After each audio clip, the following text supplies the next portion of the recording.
listening to EdTech 7.5 FM. Yeah, it's a very sunny afternoon. Hope it's sunny at your own side too. On today's episode of the Personality Profile, today here in the studio with me, we are having Professor Bamidele Adeboye Shogbeson with me. He's here with us this afternoon for the Personality Profile. I'm very happy to be here this afternoon. Well, I started my primary school education at the St. Jude's Primary School in Kutemeta in Lagos. I went to the Methodist Boys High School, Lagos. That's the second oldest school in Nigeria.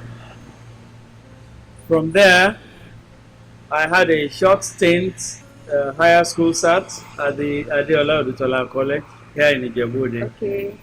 And the University of Lagos, Okay. where I got my Bachelor's of Arts Honors in English. All right.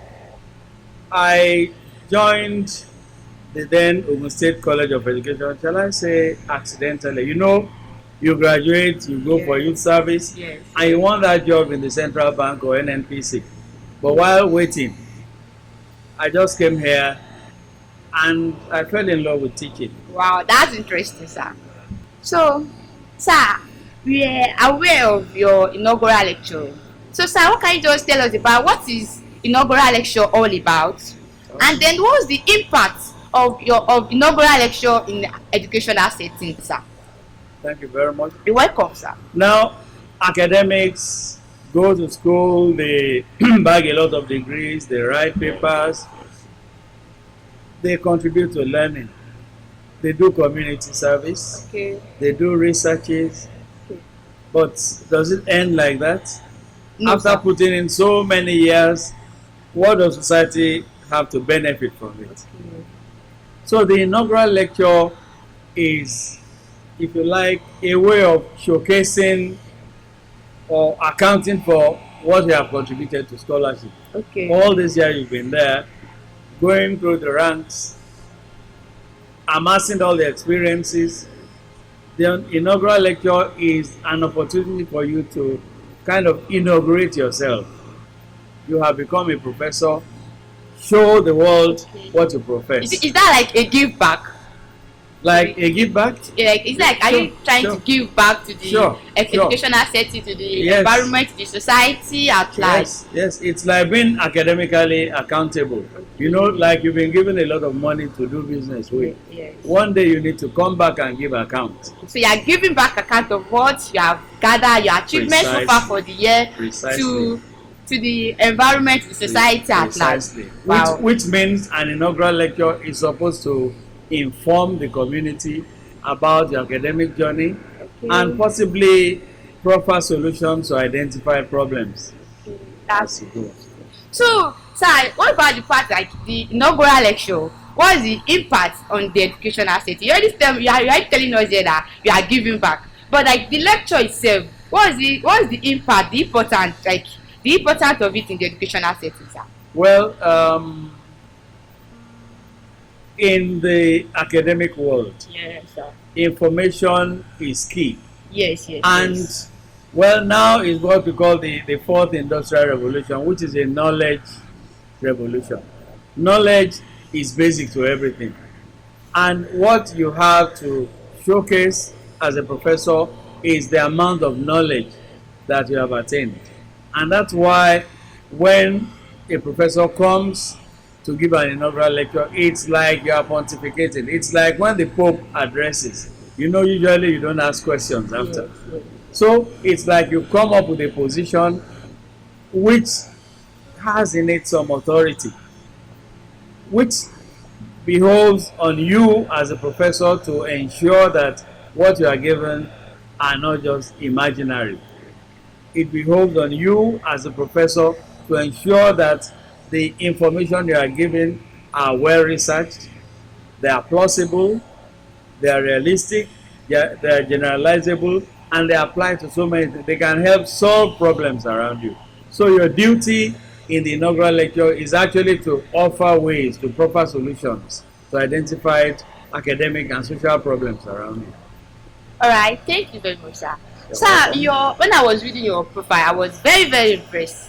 Yes, Thank you. it's well detailed, sir. So, sir, we are aware of your forthcoming 32nd inaugural lecture titled The Pilot Dilemma in the Search for Utopia, Replicating Linguistic and Communicative Competencies in Institution of Learning. So, sir, what should be the expectations concerning this your particular inaugural lecture, sir? I expect my audience will be surprised. What's the business of a pilot in teaching? Yes. Well, yes, a pilot takes you from a place to another. Yes, sir. To me, the teacher is a pilot who takes his passengers, his students, from the point of ignorance to the point of knowledge. Sir, that's interesting. I still want to talk about that topic, that pilot. What is pilot doing in that particular topic? Precisely. But I love the fact that you already make mention of before I even asked you the question. Okay. So that's interesting. So, sir, Okay. right, sir. Now, in taking passengers, even a driver, in taking passengers from one point to the other, there are obstacles on the way. Yes, sir. But one thing is definite: before you can pilot people, you need to know the way yourself. Yes, sir. You need to have the right equipment. Yes, sir. You need to know how to use the equipment. And the knowledge. And you need the cooperation of your passengers. Yes, sir. Therefore, the pilot has this big task on his neck to get his people safely to their destination. But there's a problem here. The pilot in Nigeria, especially in the academic environment in Nigeria, sometimes does not have the capacity, sometimes does not have the facilities, sometimes does not have the cooperation of society in delivering them to the point of knowledge. And that's a dilemma. A dilemma is you have, you are between the devil and the deep blue sea. Okay, sir. So there's a point of confusion. There's a point where you need to make choices, hard choices. So what are the problems that the teacher faces in bringing his students from one point to another? Now I'm focusing on, because I'm in language, I'm focusing on linguistic and communicative competence. And by linguistic competencies, we are talking of knowledge of the rules of languages, the rules of grammar. You don't use was when you are supposed to use is, and so on. Now, knowing these rules is different from being able to communicate. Linguistic competence is the knowledge of those rules, but communicative competence is the actual use, the ability to use those rules. For instance, I know a lot of grammar, but I'm very shy. And I'm in an audience. I need to teach an audience. Yes, I know the rules, but I don't know how to talk. That's the problem. So I'm focusing on how does a teacher overcome all these challenges in delivering his lectures, especially to replicate his knowledge, what he knows, to plant in the students. Okay, sir. So, sir, Prof, sir, according to what you said you are focusing on linguistic and communication. So, sir, my question is, in replicating linguistic and communicative competencies, is mother tongue a barrier or facilitator? Well, it could be either. Okay, it could be a barrier. It could be a facilitator, okay, or a reinforcer, okay, and it could be a barrier. Okay. Now, how it will reinforce is this. English is not native to the average Nigerian. Yes. It's a language we learn after we had already acquired an initial language. Yes, mostly, it's not with everybody. In fact, more recently, people are going straight for English now. Now, if you had a mother tongue, language and culture are interwoven. The language you speak carries the culture that you know. There's a theory, the Wolffian hypothesis, that talks of the relativity between language and the culture. The language you speak reflects your culture. Okay. And your culture also reflects in the language you use. That's interesting, sir. So, if that is the situation, now you grow in a culture, like Yoruba culture, for instance, and you learn English, a different culture. So you want to express yourself in the language of a culture to which you don't belong. Some problems there. Yeah. So, in that instance, your culture, which you had acquired with your original language, your mother tongue, could help you to understand this foreign culture. In fact, as far back as 1922, the Phillips-Stokes Commission report had come out propagating that Nigerians, natives, Yes, sir. should be taught in the language of the environment, in their native language. That's the 1922, mother tongue. 1922, we started applying this more than 70 years later.